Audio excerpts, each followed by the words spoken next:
नमस्कार, जी न्यूज देख रहे हैं आप। मैं हूं आपके साथ आरजू साई। ईरान अमेरिका के बीच सीज फायर बच्चे का झुनझुना जैसा हो गया है। अब इस झुम जाते हैं तो कभी खलीफा मुज्तबा, और जब दोनों का मन भर जाता है तो एक दूसरे पर मिसाइलें बरसा देते हैं। ईरान ने कुवैत के इंटरनेशनल एयरपोर्ट पर बम गिरा दिया। इसके बाद अमेरिका ने ईरान के केशम आइलैंड पर मिसाइलें गिराई। अब सवाल ये उठ रहा है कि ये अघोषित युद्ध कब तक चलता रहेगा। ट्रंप के उस दावे का आखिर हुआ क्या, जिसमें उन्होंने कहा था कि दोनों देशों के बीच डील अब फाइनल स्टेज में है। ट्रंप खलीफा की आतिशबाजी खत्म ही नहीं हो रही। सीज फायर, शांति और युद्ध समाप्ति की सारी घोषणाएं गिरती मिसाइलों और बमों के धुएं में उड़ रही हैं।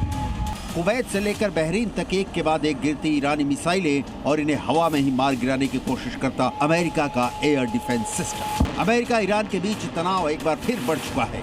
ईरान की इस्लामिक रिवोल्यूशनरी गार्ड कॉर्प्स का दावा है कि उसने कुवैत और बहरीन में अमेरिकी नौसेना के 5वें बेड़े के हेडक्वार्टर एयरबेस पर हमले किए हैं।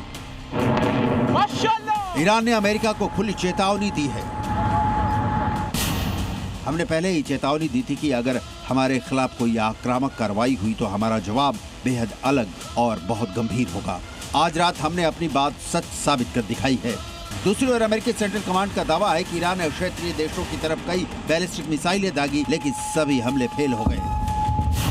हालांकि तस्वीर का दूसरा पहलू भी है। आपकी स्क्रीन पर इस वक्त 2 तस्वीरें हैं, हमले के पहले और बाद की, जिसमें देखा जा सकता है कि कुवैत इंटरनेशनल एयरपोर्ट के टर्मिनल 1 पर ईरानी मिसाइल और ड्रोन हमले के बाद कैसी तबाही मची है। हमले के बाद सभी उड़ानें रोक दी गई हैं और एयरपोर्ट पर इमरजेंसी लागू कर दी गई है।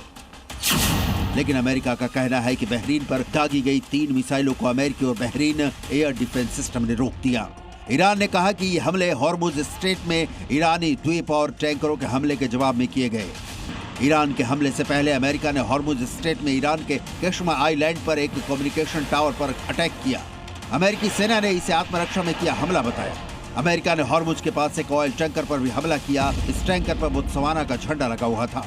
अमेरिकी सेंट्रल कमांड यानी सेंटकॉम ने सोशल मीडिया पर लिखा, ईरान की इस्लामिक रिवोल्यूशनरी गार्ड कॉर्प्स का यह दावा पूरी तरह झूठ है कि उन्होंने बहरीन में अमेरिकी 5वें बेड़े के मुख्यालय और हमारे एयरबेस को निशाना बनाया है। सच ये है कि अमेरिकी बलों पर किए गए ईरान के सभी हमले पूरी तरह नाकाम रहे हैं।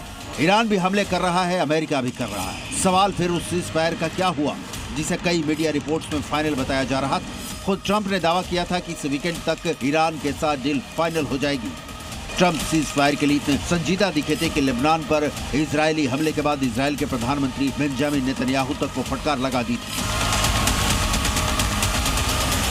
लेकिन रात गई बात गई। सुबह इजराइल ने लेबनान पर हमले जारी रखे और इधर अमेरिका ने ईरान पर मिसाइलें दाग दी। ईरान अमेरिका इजराइल में युद्ध तो फिलहाल बंद है, लेकिन तीनों हमले कर रहे हैं और इन हमलों में से किसी भी वक्त युद्ध की वो चिंगारी ज्वाला बन सकती है जो सीज फायर के खास जुटावों को राख बना दे, क्योंकि इस वक्त हालात बता रहे हैं कि ये अघोषित युद्ध है जो जारी है। ब्यूरो रिपोर्ट, जी मीडिया।